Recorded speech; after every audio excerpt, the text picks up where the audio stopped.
कानून व्यवस्था बनाए रखने के लिए सभी लोगों ने सहयोग करने की आवश्यकता है, ऐसा आह्वान भी मैं करता हूँ। और राज्य में सभी लोग शांति से रहे, या राज्य में शांति रहे, अमन रहे, इसके लिए सभी लोगों ने सहयोग करने की आवश्यकता है।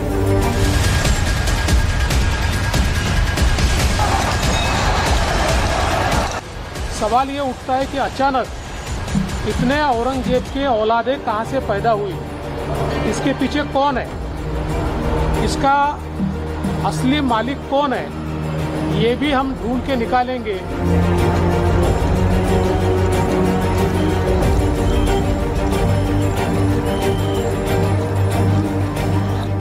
समझो किसी का पोस्टर कुछ दिखाया या बताया, इसलिए 2000 में हमला करना, एजिटेशन करना, इसकी कोई आवश्यकता है? ये क्या इशू है?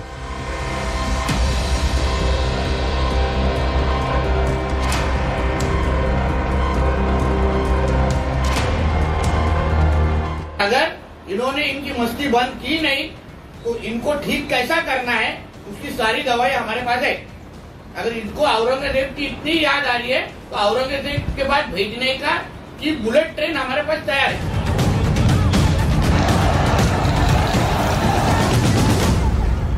मतलब सबसे हैरान कर देने वाला बयान तो शरद पवार का है।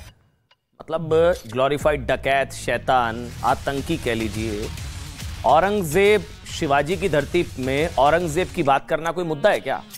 शरद पवार कह रहे हैं कोई मुद्दा है क्या? ये औरंगजेब की बात दिखा दिया, पोस्टर दिखा दिया। इसलिए आज ना हम बात करेंगे वीर शिवाजी की धरती पर, वीर शिवाजी की धरती पर औरंगजेब जैसे शैतान के फैंस की। सवाल यह कि क्या औरंगजेब जैसे ग्लोरीफाइड डकैत के फैन क्लब में शामिल लोगों ने जानबूझकर सांप्रदायिक तनाव बढ़ाने के लिए ऐसा वक्त चुना है क्या? आज सवाल ये है, हम सवाल ये अलग उठाएंगे आज। देखिए, जब महाराष्ट्र में ना शिवाजी महाराज के राज्य अभिषेक के 350 वर्ष पूरे हुए हैं, क्या इस मौके पर वीर शिवाजी में आस्था रखने वाले करोड़ों लोगों को चिढ़ाने के लिए औरंगजेब जैसे क्रूर शैतान के पोस्टर लहराए गए? जानबूझकर किया गया क्या? और महाराष्ट्र का माहौल खराब करने के लिए औरंगजेब के समर्थन में सोशल मीडिया पर पोस्ट किए गए लोगों ने व्हाट्सएप स्टेटस लगा लिए थे औरंगजेब के। ये तस्वीरें देखिए आप। क्या हुआ? 4 जून को महाराष्ट्र के अहमदनगर में, जिसका नाम अब बदलकर अहिल्या बाई होलकर नगर कर दिया गया है, नाम बदला है, पता नहीं लोगों की, वहां रहने वालों की शायद कुछ लोगों की सोच नहीं बदली है। वहां ओवैसी की पार्टी के नेताओं, ऑल इंडिया MIM ओवैसी की पार्टी के नेताओं ने औरंगजेब की तस्वीर के साथ डांस किया। AIMIM के स्थानीय नेता और उसके 3 साथियों ने औरंगजेब की तस्वीरें हाथ में लेकर उसे लहराई और खुशी मनाते हुए डांस किया। औरंगजेब प्रेमी गैंग। महाराष्ट्र पुलिस ने ऐसा करने वाले ओवैसी की पार्टी के 3 नेताओं पर समाज में द्वेष और तनाव पैदा करने की कोशिश का मामला दर्ज कर लिया है, गिरफ्तार कर लिया है। लेकिन इसके बाद माहौल बिगाड़ने की दूसरी साजिश हुई 6 जून को, जब औरंगजेब प्रेमी गैंग, दूसरी तस्वीर, जब औरंगजेब प्रेमी गैंग ने सोशल मीडिया पर औरंगजेब के समर्थन में पोस्ट किए। इसी के बाद क्या हुआ? कोल्हापुर में कानून व्यवस्था की स्थिति बिगड़नी शुरू हो गई और हजारों की संख्या में हिंदुओं ने प्रदर्शन शुरू कर दिया। हिंदुओं का हत्यारा है ना औरंगजेब। कुछ प्रदर्शनकारियों ने पत्थरबाजी की और पुलिस ने उन पर लाठीचार्ज किया। पहले आपको ऐसा करते हैं, देश के लोगों के लिए ना 6 जून का महत्व बताते हैं कि 6 जून इतना इंपॉर्टेंट क्यों है। तब शायद आप खबर समझ पाएंगे कि ये औरंगजेब की तस्वीर क्यों लहराई जा रही है। 6 जून को औरंगजेब के समर्थन में पोस्ट करने का मतलब क्या होता है, समझिए। महाराष्ट्र में ना 6 जून को शिव राज्याभिषेक के तौर पर मनाया जाता है। शिव राज्याभिषेक मतलब वीर शिवाजी के राज्याभिषेक का दिन। इस बार 6 जून का महत्व इसलिए भी खास था क्योंकि इस बार शिवाजी महाराज के राज्याभिषेक की 350वीं जयंती थी। 6 जून 1674 को शिवाजी महाराज ने मुगल शाही, निजाम शाही और आदिल शाही से मुक्ति दिलाकर हिंदवी स्वराज की स्थापना की थी। हिंदवी स्वराज और हिंदू पदशाही की शुरुआत की थी। शिवाजी महाराज के बारे में कहा जाता है कि काशी की कला जाती मथुरा मस्जिद होती अगर शिवाजी नहीं होते तो सुन्नत सबकी होती, यानी कि भारत को पूरी तरह से इस्लामिक स्टेट बनाने की कोशिश में लगे औरंगजेब के सामने ना वीर शिवाजी पहाड़ की तरह खड़े थे। और कई इतिहासकार मानते हैं कि अगर शिवाजी ना होते तो औरंगजेब काफी हद तक भारत को इस्लामिक स्टेट बना चुका होता। औरंगजेब और इस्लामिक स्टेट के बीच एक दीवार थी शिवाजी की, इसलिए शिवाजी महाराज को हिंदुत्व और हिंदुस्तान का नायक कहा जाता है। बल्कि महाराष्ट्र में तो शिवाजी महाराज को देवता की तरह पूजा जाता है, जानते हैं। इसलिए सवाल, अब आप खबर समझ गए होंगे, इसलिए सवाल है कि जब महाराष्ट्र में शिवाजी महाराज के राज्याभिषेक की 350वीं जयंती या 350वीं वर्षगांठ मनाई जा रही थी, तब औरंगजेब के फैंस का औरंगजेब के समर्थन में पोस्टर लहराना, औरंगजेब के समर्थन में सोशल मीडिया पर विवादित पोस्ट करना, स्टेटस डालना, क्या जानबूझकर महाराष्ट्र के लोगों को चिढ़ाने के लिए था? क्या जानबूझकर ये सब किया जा रहा था ना? इसलिए ना महाराष्ट्र के उप मुख्यमंत्री देवेंद्र फडणवीस ने भी कहा है कि महाराष्ट्र में अचानक औरंगजेब की इतनी औलादें कहां से आ गई, कहां से पैदा हो गई, इनका असली मालिक कौन है और हम इन्हें ढूंढेंगे। देवेंद्र फडणवीस, देखिए औरंगजेब से तो वैसे पूरे भारत के लोग, पूरे हिंदुस्तान के लोग ना नफरत करते हैं, लेकिन महाराष्ट्र के लोग विशेष तौर से औरंगजेब से इसलिए नफरत करते हैं क्योंकि वीर शिवाजी की मृत्यु के बाद औरंगजेब ने उनके परिवार के खिलाफ क्रूरता की सारी हदें पार कर दी थी। छत्रपति शिवाजी महाराज के बेटे छत्रपति संभाजी महाराज को औरंगजेब ने धोखे से बंदी बनाया, फिर धर्मांतरण मुसलमान बनाने के लिए छत्रपति संभाजी महाराज को 40 दिनों तक यातनाएं दी गई। 40 दिनों तक बताया जाता है कि उनकी आंखों में लोहे की गर्म सलाखें डाल दी गई, मुसलमान बनो या धर्मांतरण करो, वो नहीं झुके। हथौड़ा मारकर नाखून तोड़े गए, चमड़ी उधेड़ दी गई, हाथ काट लिए गए। ऐसे क्रूर औरंगजेब के लिए पोस्टर शिवाजी की धरती पर। फिर क्या हुआ? अंत में इस्लाम ना कबूलने के लिए छत्रपति संभाजी महाराज का सर काट दिया औरंगजेब ने। शैतान, क्रूर, ग्लोरीफाइड डकैत औरंगजेब ने। वैसे कई लोगों को बुरा लग रहा होगा मैं इतना बोल रहा हूं औरंगजेब के लिए, लेकिन चलिए अच्छा बुरा लगना भी चाहिए, दोबारा बोलूंगा। ग्लोरीफाइड डकैत, क्रूर, शैतान औरंगजेब ने न सिर्फ महाराष्ट्र के देवता माने जाने वाले छत्रपति शिवाजी महाराज के परिवार से क्रूरता की थी, बल्कि वो 46 लाख, सुनिएगा, 46 लाख हिंदुओं का हत्यारा भी था औरंगजेब। औरंगजेब काशी, मथुरा, सोमनाथ समेत हजारों मंदिरों का विध्वंस करने वाला भी था। मंदिर तोड़े थे इसने औरंगजेब ने। और सुनिए, आप लोग, बहुत से लोग गए होंगे ना शीशगंज गुरुद्वारा, चांदनी चौक में जो शीशगंज गुरुद्वारा है, इसी औरंगजेब ने गुरु तेग बहादुर का सर काटा था, शीश काटा, वही शीशगंज गुरुद्वारा वहां पर जो है। गुरु गोविंद सिंह के बेटों को दीवार में जिंदा चुनवाया इस औरंगजेब ने। औरंगजेब के आतंक का जिक्र तो पीएम ने भी किया था, औरंगजेब के आतंक का जिक्र प्रधानमंत्री ने भी किया था। उस औरंगजेब के लिए जब खुशी में पोस्टर लहराए गए, जिसके बाद से महाराष्ट्र में सांप्रदायिक तनाव भड़का हुआ है, फिर भी देश में औरंगजेब प्रेमी गैंग को कवर फायर दिया जा रहा है। आप हैरान हो जाएंगे। अब औरंगजेब के बारे में जितना मैंने आपको बताया है, उसके बाद आप सुनिए, आप जो बताने जा रहा हूं। राष्ट्रवादी कांग्रेस पार्टी एनसीपी के अध्यक्ष शरद पवार ने तो पहले तो कहा कि औरंगजेब के पोस्टर दिखाना कोई मुद्दा ही नहीं है। मुद्दा क्या है वो? फिर कहा कि इसका विरोध करने की जरूरत भी नहीं है। इसके बाद तो शरद पवार ने औरंगजेब प्रेमी गैंग का विरोध करने वालों पर ही सवाल उठा दिए। शरद पवार जी ने कहा कि अहमदनगर में औरंगजेब के पोस्टर लहराए गए तो उसका विरोध पुणे और कोल्हापुर में क्यों हो रहा है? गलती क्या है इसमें? शरद पवार,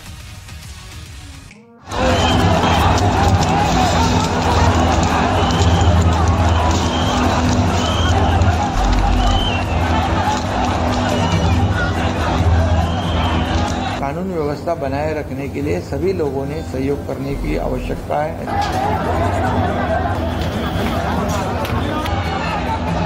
सवाल ये उठता है कि अचानक इतने औरंगजेब के औलादे कहां से पैदा हुई?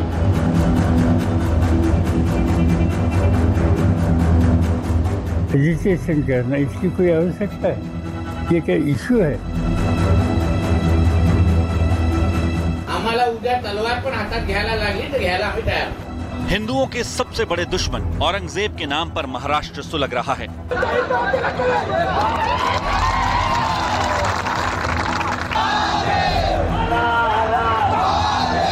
हिंदुओं का नरसंहार करने वाले टीपू सुल्तान पर कोल्हापुर में पत्थरबाजी हो रही है। शिवाजी की भूमि पर हिंदू संगठनों पर लाठियां बरसाई जा रही हैं।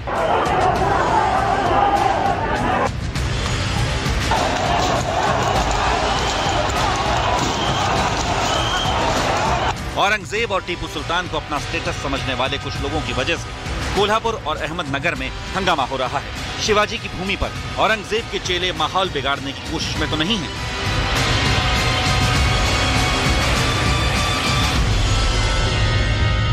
आरोप है कि कुछ मुस्लिमों ने औरंगजेब और टीपू सुल्तान का विवादास्पद स्टेटस शेयर किया।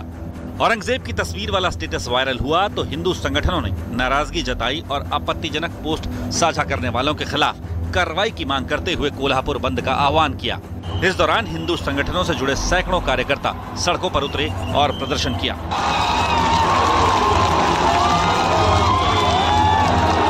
प्रदर्शन के दौरान ही हंगामा हुआ और पुलिस ने प्रदर्शनकारियों पर लाठीचार्ज कर दिया। इसके बाद स्थिति और बिगड़ गई।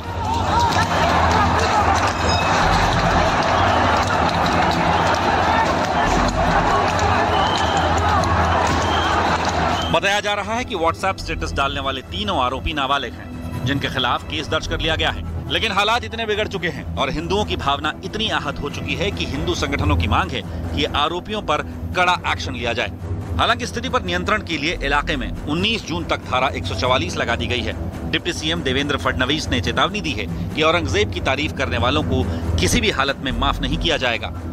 बीजेपी विधायक नितेश राणे ने औरंगजेब पर जश्न मनाने वालों को अंजाम भुगतने की चेतावनी दे दी है। महाराष्ट्र में अचानक कुछ जिलों में औरंगजेब की औलादें पैदा हुई है, जो औरंगजेब का फोटो दिखाते हैं, औरंगजेब का स्टेटस रखते हैं और इसके कारण एक दुर्भावना समाज में पैदा हो रही है और इसके कारण एक तनाव भी निर्माण हो रहा है। सवाल ये उठता है कि अचानक इतने औरंगजेब के औलादें कहां से पैदा हुई, इसके पीछे कौन है, इसका असली मालिक कौन है, ये भी हम ढूंढ के निकालेंगे। कौन जानबूझकर महाराष्ट्र में कानून व्यवस्था खराब हो और महाराष्ट्र का नाम खराब हो, ये करने की कोशिश कर रहा है। छत्रपति शिवाजी महाराज के महाराष्ट्र में अगर आप औरंगजेब का फोटो का स्टेटस रख रहे हो, औरंगजेब को अगर बड़ा कर रहे हो, तो ये सारी चीजें महाराष्ट्र में हम लोग सहन करेंगे नहीं। अगर इन्होंने इनकी मस्ती बंद की नहीं तो इनको ठीक कैसा करना है उसकी सारी दवाई हमारे पास है। अगर इनको औरंगजेब की इतनी याद आ रही है तो औरंगजेब के बाद भेजने का की बुलेट ट्रेन हमारे पास तैयार है। जहां विवाद होता है वहां सियासत भी शुरू हो जाती है। महाराष्ट्र के हालात ठीक नहीं हैं, लेकिन विपक्ष के नेताओं ने विवाद को तूल देने का मन बनाया हुआ है। एनसीपी सुप्रीमो शरद पवार ने शिंदे सरकार पर ही धार्मिक मुद्दों को बढ़ावा देने का आरोप लगा दिया। समझो किसी का पोस्टर कुछ दिखाया या बताया, इसलिए लोग में हमला करना, एजिटेशन करना, इसकी कोई आवश्यकता है? ये क्या इशू है? महाराष्ट्र के मुख्यमंत्री एकनाथ शिंदे ने कहा है कि पूरे हालात पर सरकार की नजर बनी हुई है। इसके साथ ही उन्होंने लोगों से शांति व्यवस्था बनाए रखने की अपील भी की। घटना बहुत ही दुर्भाग्यपूर्ण है और जो घटना हुई है वो दुर्दैवी घटना है, जिसमें पुलिस जांच कर रही है और संबंधित जिसके ऊपर शक है उसने भी सुसाइड किया है। पुलिस उसकी जांच कर रही है और इसके ऊपर जो भी दोषी पाया जाएगा उसके ऊपर कार्रवाई हो जाएगी। एनसीपी नेता सुप्रिया सुले ने आरोप लगाया कि महाराष्ट्र सरकार नाकाम हो चुकी है और गृह मंत्रालय अपनी जिम्मेदारियों से भाग रहा है। मेरे ख्याल से होम मिनिस्ट्री का एक इंटेलिजेंस सोर्स होता है और intelligence reports into the home ministry itself directly at the top. तो ऑब्वियसली इसमें कुछ गड़बड़ हो रही है ना। इनका इंटेलिजेंस क्या करिए जा रहा है, कितनी चीजें, मैं आपको 10 चीजें बता सकती हूँ which the intelligence had warned government of Maharashtra and the home ministry has done nothing. और उधर आपको बता दें, धर्मांतरण जिहाद के खिलाफ फतवे की बात हो रही है। जी हां, मुस्लिम समाज से धर्मांतरण जिहाद के खिलाफ आवाजें उठ रही हैं। सवाल उठाया जा रहा है कि क्या जबरन धर्मांतरण रोकेंगे मौलाना?